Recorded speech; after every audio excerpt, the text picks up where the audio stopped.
You're listening to an Airwave Media Podcast.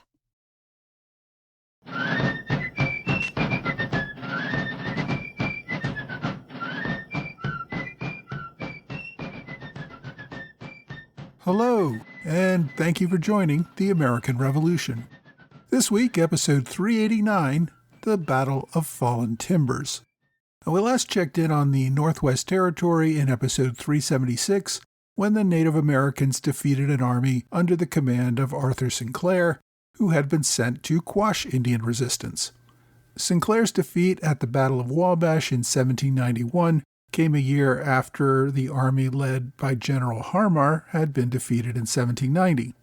The U.S. government was insistent on settling territory north of the Ohio River.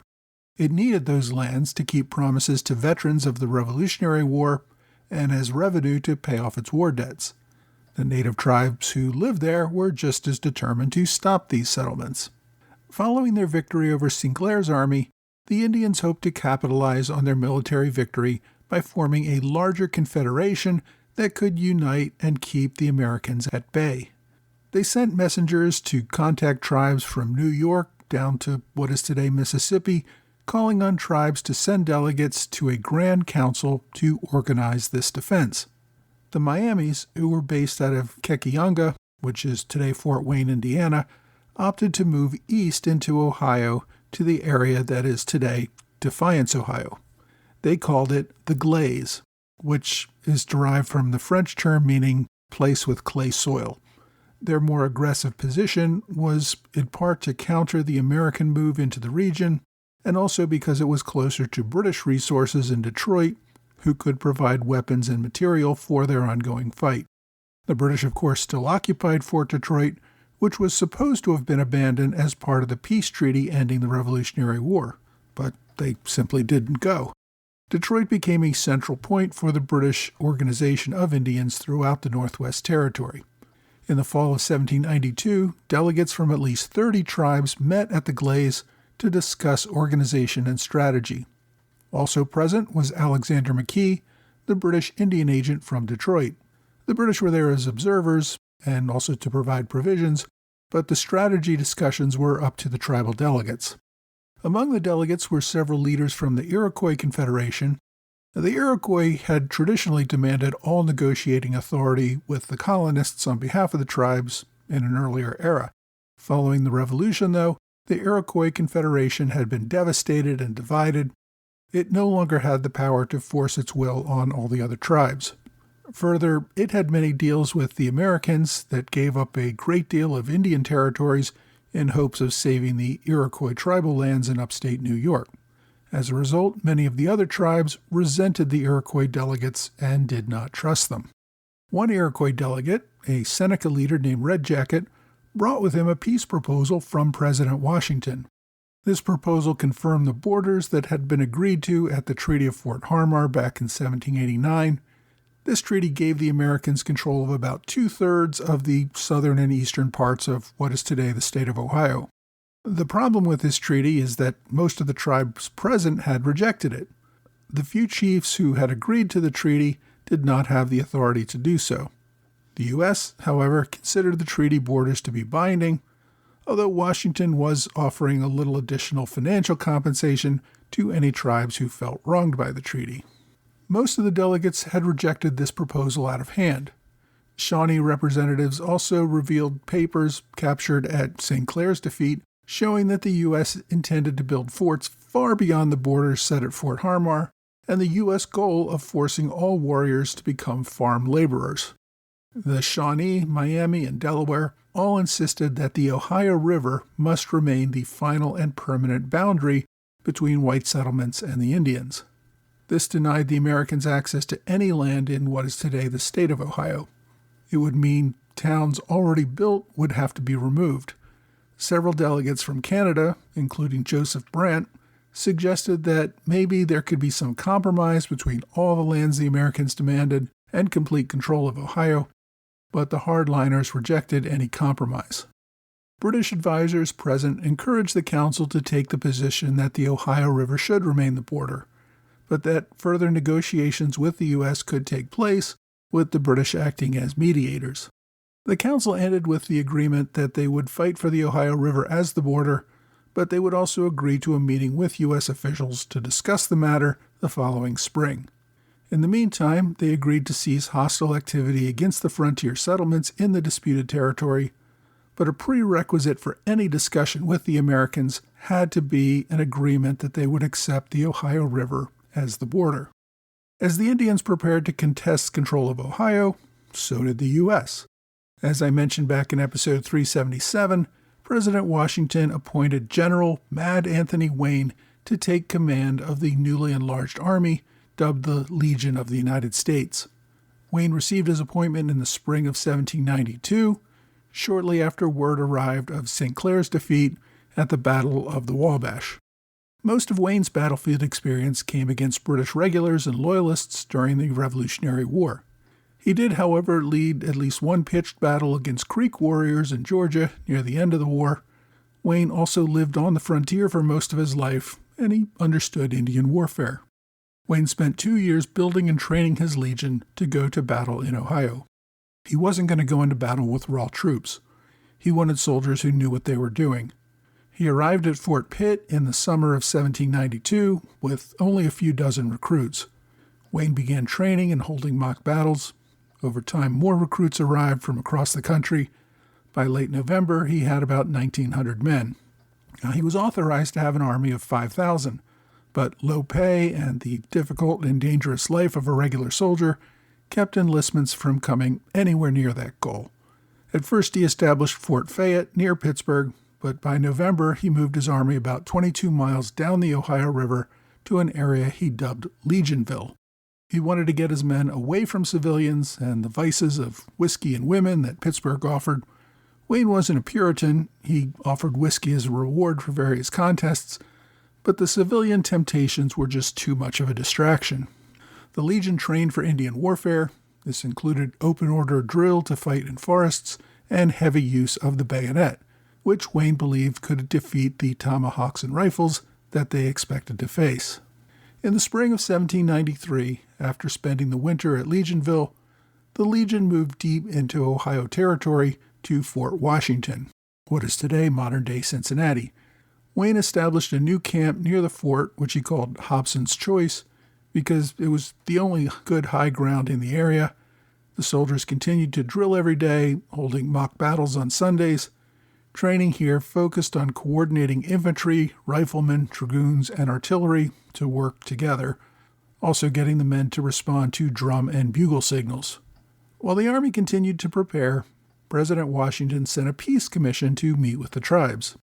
The commission consisted of Secretary of War Henry Knox, former Virginia Governor Beverly Randolph, and Timothy Pickering, who was at the time serving as Postmaster General.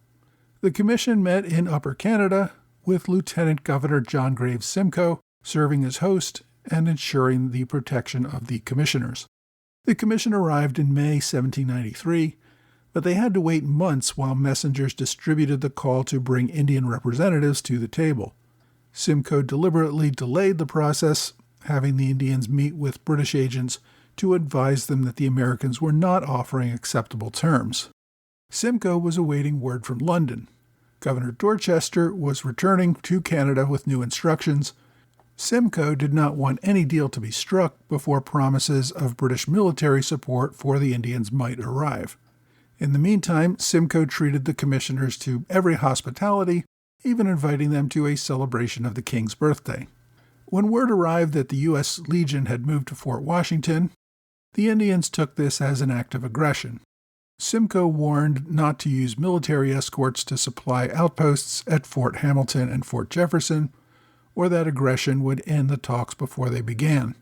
Knox sent word to Wayne to stay put, but also said the army should be ready to move the moment the talks failed.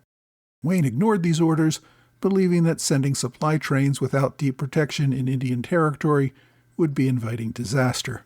The Indians met at a village near the commissioners, where they tried to develop a unified response before actually meeting with them. Iroquois leader Joseph Brant once again tried to broker a new border, giving up some lands north of the Ohio River, but not as much as the Americans wanted. The other chiefs, much like they had at the Grand Council the year before, rejected this idea. They would settle for nothing but the Ohio River as the border. The commissioners got tired of waiting and borrowed a small schooner called the Dunmore, hoping to sail across Lake Erie to Detroit. Thanks to bad winds, they ended up landing on the southern coast of Lake Erie. They eventually met up with several of the Indian delegations, including Brant. The Indians were upset that Wayne was setting up massive military supplies at forward outposts. These supplies were far more than the garrisons would need, so it was clearly a preparation for an American invasion. Once again, Knox wrote to Wayne telling him to back off. Once again, Wayne refused, writing back to say that he had orders to plan for an attack and that these preparations were necessary to fulfill those orders. Perhaps before getting Wayne's response, the commissioners assured the Indian delegates that Wayne had orders to pull back and would soon be doing so. They laid out their proposal, requiring the Indians to give up about 2/3 of Ohio, as agreed at Fort Harmar years earlier. In order to compensate the tribes who refused to agree to that treaty, the U.S. promised an upfront payment of about $50,000, plus another $10,000 per year in ongoing payments. Talks continued for a few days, but neither side seemed to be giving in on any important issue. Finally, at the end of July, the Indian delegates asked the commissioners directly whether they were authorized under any circumstances to set the Ohio River as the boundary. The commissioners said no, they had no authorization to do that. About 2 weeks later, they made clear they would not abide by the treaty signed since 1783. From the Indians' point of view, they had already given up the entire eastern seaboard to the Americans. They were drawing the line at the Ohio River and would not permit the Americans to go any further. Their final response said, quote, "We desire you to consider, brothers, that our only demand is the peaceable possession of the small part of our once great country. Look back and view the lands from whence we have been driven to this spot. We can retreat no further, because the country behind hardly affords food for its present inhabitants, and we have therefore resolved to leave our bones in this small space to which we are now confined." With that, the conference came to an end. On August 23rd, Knox sent a coded message to Wayne that the talks had ended. This was authorization to begin the military campaign. Wayne received Knox's message in September. He moved the Legion north in October, closer to the native centers of power. They built Fort Greenville, which they named in honor of Nathaniel Greene, about 85 miles south of the Glades, where the Indians had held their Grand Council a year earlier. In addition to building the fort, drills continued all winter. Nearly 2 months later, on Christmas Day, 1793, the Army moved another 20 miles north to the actual site of Sinclair's defeat. They built Fort Recovery on this site. Wayne had still got nowhere close to the 5,000 soldiers that the Legion was authorized to have. By the end of 1793, his army was still only around 2,000 men. To compensate, Congress had authorized him to raise a militia auxiliary of 1,500 Kentuckians. These communities of Kentucky had been hit hard by Indian attacks, and leading this auxiliary force was Charles Scott, an experienced major general during the Revolutionary War. After the war, Scott had settled in Kentucky on over 20,000 acres of land that had been granted to him for his military service. Like most settlers, Scott had regular run-ins with Indian raiding parties. He had watched Indians scalp and kill his son while he was standing across the Ohio River. In the early 1790s, he helped to raise fighting units to assist the Army in the Northwest Territory. At that time, Scott led a force of Kentucky volunteers in the Harmar Campaign of 1790, and the Indians killed another of his sons in that campaign. In 1791, Scott had led the Blackberry Campaign into the Ohio Territory, which had been designed to distract the Indians from Sinclair's expedition. In 1792, Scott had led another campaign across the Ohio River designed to ensure that the Indians understood that Sinclair's defeat did not mean settlers were unwilling to continue the fight. Scott had been organizing for the next campaign and began to coordinate with Wayne's Legion in the summer of 1793. Over 1,000 mounted volunteers reached Fort Hamilton that fall, but when it became clear that no military actions would take place until the following summer, most of the Kentucky volunteers simply went home again. In July 1794, the Kentuckians mustered again, even while the Peace Commission continued to meet in Detroit. They reached Fort Greenville on July 25th and joined up with the Legion by the beginning of August. The joint forces established Fort Adams, pushing even further into Indian Territory.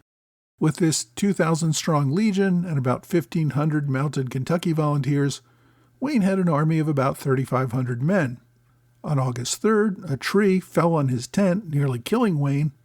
Although badly injured, he continued to lead his army, although he couldn't mount a horse without help. A few days later, on August 8th, the army reached the Glades. Again, that's the site of the Indian Grand Council and had been a major Indian population center. The locals, of course, had fled, and the army established Fort Defiance on this ground. Essentially, Wayne was daring the Indians to try to take it back. During this advance into their territory, the tribal leaders were not just sitting around and watching. In the spring of 1794, they convinced the British to establish Fort Miamis near present-day Toledo, Ohio, to operate as a forward base in support of the warriors. The leadership among the Indians could not really agree on a strategy.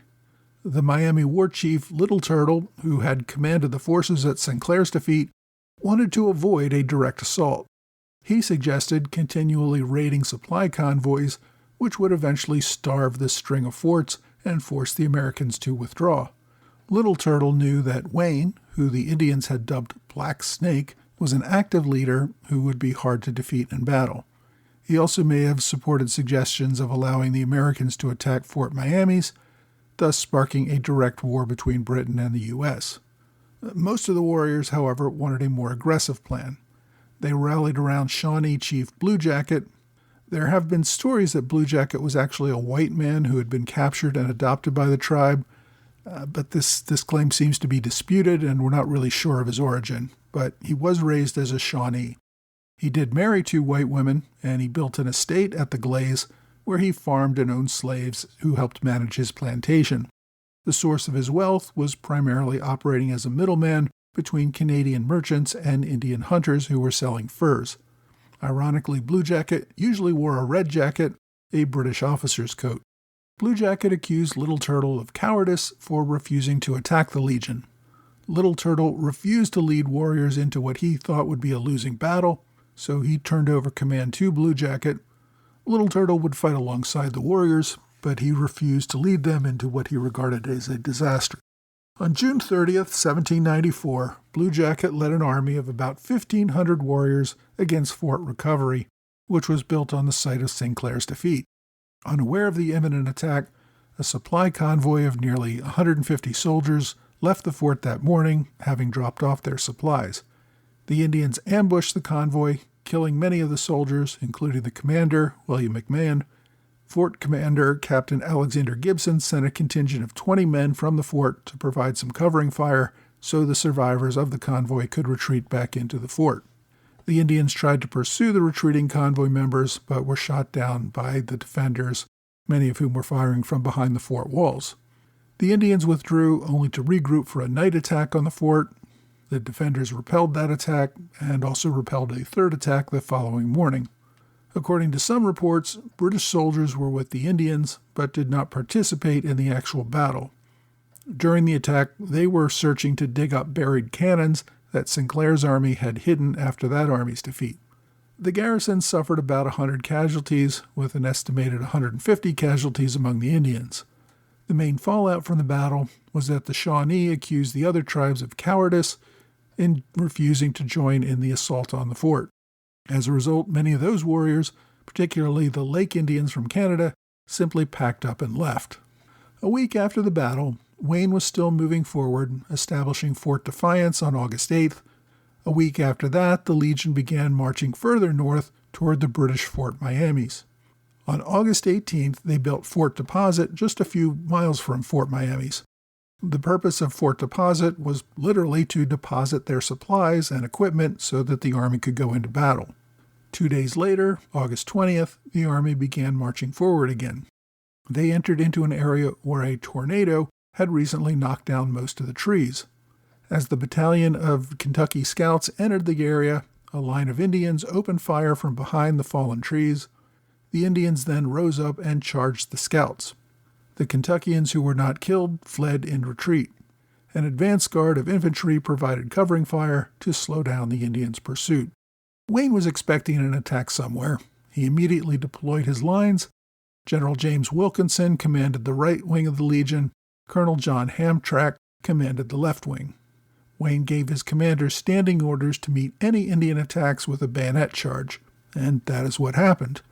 The Indians were used to the Americans firing at them from lines, so the bayonet charge unnerved many of them, forcing an Indian retreat. The Legion then brought up artillery to support the infantry and used the cavalry to run down and kill retreating warriors. The entire battle lasted only 60 to 80 minutes. The retreating Indians fled back to Fort Miamis, only to find the gates locked to them. The British commander, Major William Campbell, ordered the gates closed. Britain was a neutral in this fight, and he would not provide harbor for fleeing combatants. Campbell knew that doing so would probably result in an American attack on the fort, so the Indians had to continue their retreat back to Lake Erie. Following the battle, General Wayne personally rode up to the walls of Fort Miamis, practically daring the British garrison to fire on him. The British withheld fire. The Americans set about burning all of the Indian villages and British storehouses around the fort, but did not attack the fort directly. After destroying whatever they wanted, the Americans withdrew back to Fort Defiance. Casualties were relatively light, about 150 killed or wounded by the Americans. Wayne reported finding about 40 Indian corpses and an unknown number of dead or wounded carried off by their comrades. The result, however, was that the U.S. Army had defeated the Indians and was finally in control of the Ohio Territory. Next week, Congress adds an 11th Amendment to the Constitution.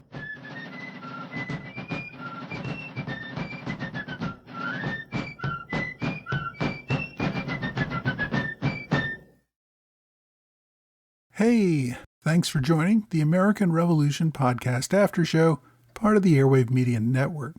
Thanks as always to my Patreon supporters in the Alexander Hamilton Club, George Davis and Gordon Kemp. Thanks also to Robert Morris Circle supporter Curtis Johnson, and welcome to new standard bearers Alex McCarthy and Mark Jakubik. Everyone who can support this podcast at the $10 level or higher on Patreon receives a thank you gift each month. I'm issuing limited edition magnets during 2026 with iconic images from the Revolutionary War. Please support this podcast if you can. If you don't want to make an ongoing pledge, I also appreciate one-time gifts via PayPal or Venmo. Also, if you listen to this podcast near its release date, I want to remind you that our roundtable this month, June 2026, will take place on Wednesday, June 10th, and it will feature Richard Vague, who recently published The Banker Who Made America, Thomas Willing and the Rise of the American Financial Aristocracy. Now, Thomas Willing is the guy who taught Robert Morris and Alexander Hamilton most of what they knew about finance. I think this should be a great discussion. If you're not ready on it, get on my mailing list so you'll receive the Zoom link so you can participate in this discussion live. There are links to my mailing list in the show notes and at the bottom of each blog episode. I've mentioned this book in ads running on the podcast. I really hope we'll get a great turnout so we can actually discuss the book with the author. This week we covered the Battle of Fallen Timbers, which was by itself a relatively small battle, but it had big implications. When General Wayne sent his reports to Secretary of War Henry Knox, he referred to it as the Battle of the Rapids, but he also described the battlefield as a place of old fallen timber because a lot of the trees had been knocked down due to a tornado that had gone through there. Philadelphia newspapers picked up on that and began calling it the Battle of Fallen Timbers. The battle convinced the Indians that the British would never have their backs. The refusal to allow the retreating Indians into Fort Miamis drove home this point to them. Wayne followed up on his victory by systematically destroying thousands of acres of crops across Ohio, trying to starve out the Indians.